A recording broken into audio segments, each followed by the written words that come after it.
Here is how you can delete everything before selling the iPad. So let me show you exactly how you can approach this.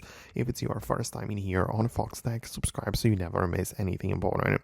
I know that some people would love to approach this manually, like just go to the photos, select all of them and delete it, right? And then delete the apps individually and so on. But that's not very practical because it's very likely that you will leave some files or traces behind, right? And if we fully want to wipe the device, it's better to go to the settings instead, click on the general section, and then find the transfer or reset device.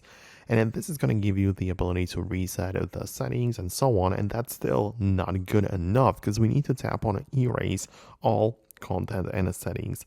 And this is going to wipe the iPad.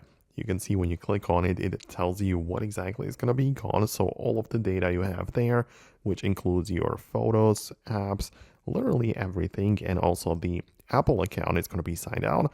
The Find My iPad or Find My device is going to be turned off, and the device will be ready for selling.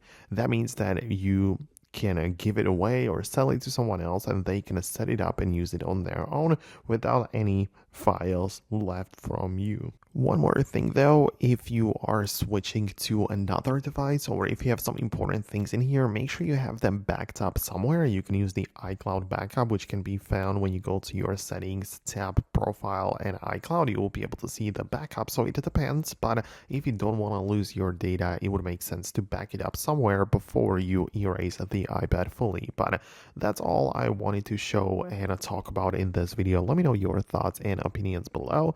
Thanks a lot for watching, and I'll see you in the future videos as well.